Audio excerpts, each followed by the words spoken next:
వాతావరణం ఎంత ఆహ్లాదకరంగా ఉంది కదా.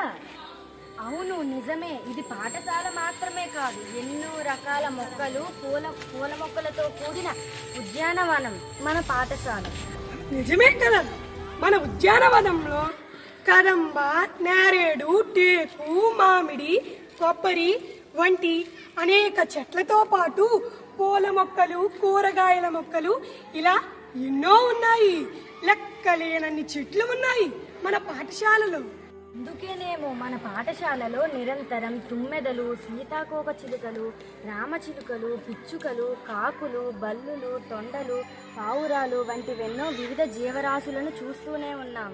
ఈ విధంగా అనేక రకాల మొక్కలు, చెట్లు, పక్షులు, కీటకాలు, జంతువులు సమతుల్యంగా భూమి మీద జీవించడాన్ని ఏదో అంటారని మన సైన్స్ మాస్టర్ చెప్పారు కదా. అవునవును, దీనినే జీవ వైవిధ్యం అంటారని మన సార్ చెప్పారు కదా. సరే, మాకు కూడా కొంచెం జీవ వైవిధ్యం అంటే ఏమిటో వివరిస్తావా హారిక అక్క? జీవ వైవిధ్యం అనేది ప్రకృతి యొక్క సహజ లక్షణం, జీవి మనుగడకు ఆధారం. కనుక ఈ భూమిపై ఉన్న జీవరాశులను, వృక్ష సంపదను కాపాడుకోవడమే అసలైన జీవ వైవిధ్యం. కానీ ప్రస్తుతం ఈ జీవ వైవిధ్యానికి భంగం వాటిల్లుతుంది. అయితే ఇప్పుడు జీవ వైవిధ్యానికి నష్టం జరుగుతుందన్నమాట. ఏ విధంగా జరుగుతుందో కాస్త వివరిస్తావా హారిక? ప్రస్తుతం జీవ వైవిధ్యానికి తీరని నష్టం జరుగుతుంది లేలా. మనిషి యొక్క స్వార్థపూరిత కార్యకలాపాల వలన అనేక జీవరాశులు అంతరించిపోతున్నాయి. ఈవో విల్సన్ అనే పర్యావరణవేత్త చెప్పినట్లు ఏడాదికి 10,000 జీవరాశులు అంతరించిపోతున్నాయి. అనగా రోజుకు 27 జీవరాశులన్నమాట.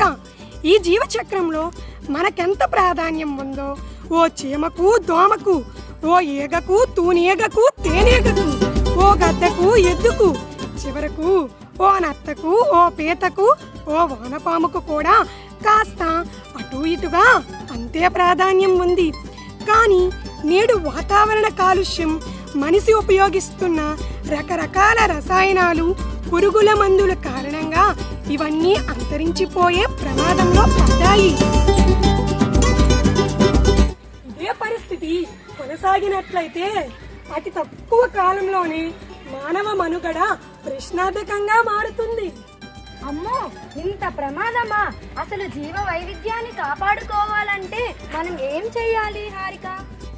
జీవ వైవిధ్యాన్ని కాపాడుకోవాలంటే మన పాఠశాలలో మనం ఎలాగైతే మన పుట్టినరోజుల నాడు తోచా తప్పకుండా ఉపాధ్యాయుల ప్రోత్సాహంతో మొక్కలు నాటుతున్నామో, ప్రతి ఒక్కరూ మొక్కలు నాటి అన్ని జీవరాశులకు ఆవాసాలు కల్పించాలి. ప్రపంచంలోని యువత జీవ వైవిధ్యం సమతుల్యంగా లేకపోతే వచ్చే ప్రమాదాలను గుర్తించి అవగాహన చేసుకోవాలి. ఇది మానవ మనుగడకు పెనుముప్పని తెలుసుకోవాలి. అటవీ సంపదను అభివృద్ధి చేయాలి. ప్రకృతి వనరులను కాపాడుకోవాలి. చీమల నుంచి ఏనుగుల వరకు ప్రతి జీవికి ఈ భూమి మీద స్వేచ్ఛగా జీవించే పరిస్థితిని కల్పించాలి. పురుగుల మందులను, రసాయనాల వాడకాన్ని తగ్గించి సేంద్రియ పద్ధతులను అనుసరించాలి. నిజమే కదా, మొన్న మా ఊరి చేపల చెరువులో క్రిమిసంహారక మందులు కలిపినందువలన చాలా చేపలు చనిపోయాయి. నిజమే కదా, నిన్నగాక మొన్న కేరళ రాష్ట్రంలోని వాయనాడ్లో కొండ చర్యలు విరిగి పడడం వలన ఎంతమంది ప్రజలు చనిపోయారో. దీనంతటికీ కారణం మీకు తెలుసా? ఆ కొండపైన ఉన్న చెట్లు నరికి వేయడం వల్లనే ఇదంతా జరిగింది. అందుకే మనందరం జీవ వైవిధ్యాన్ని, ప్రకృతిని కాపాడుకోవాలి. జీవ వైవిధ్యాన్ని కాపాడడం కోసం మన జిల్లా పరిషత్ ఉన్నత పాఠశాల తాడివలస తరపున మనందరం ప్రయత్నిద్దాం.